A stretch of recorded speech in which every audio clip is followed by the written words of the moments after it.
Joining me live from our studios in Abuja is the Pioneer Vice-Chancellor of the Michael Okpara University of Agriculture, Umudike in Abia State, Professor Placid Njoku. Many thanks for joining us. Now, looking at Nigeria's educational development since independence, would you say the system is getting better or worse?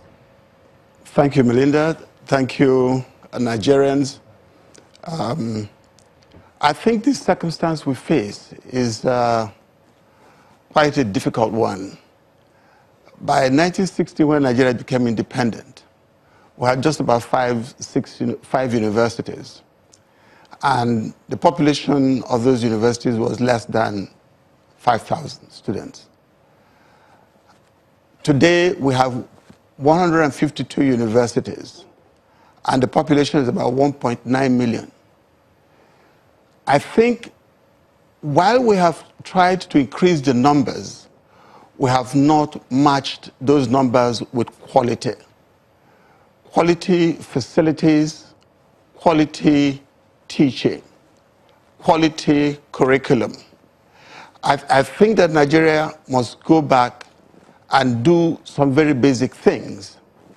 Frankly, by 1960, those who went to school then knew that they were going through very useful, very rich academic programs.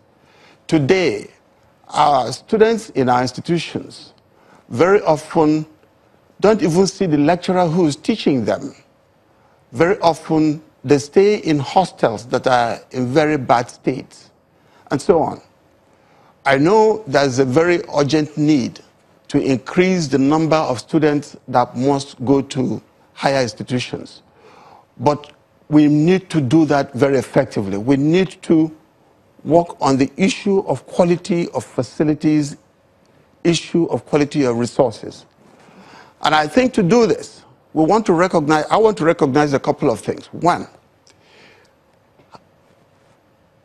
at the tertiary level, most students, all students in public institutions have tuition-free education.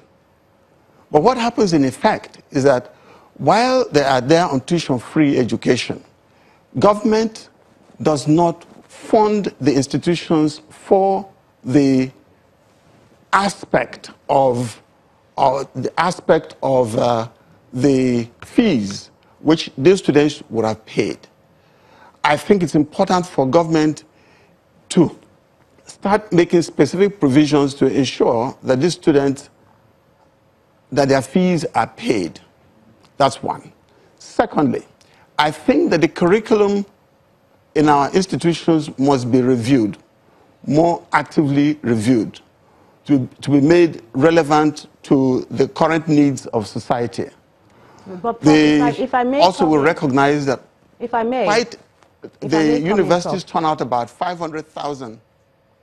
Now, the introduction of private schools, colleges and universities was meant to address some of these problems, you said so yourself, but do you think the goal is being achieved?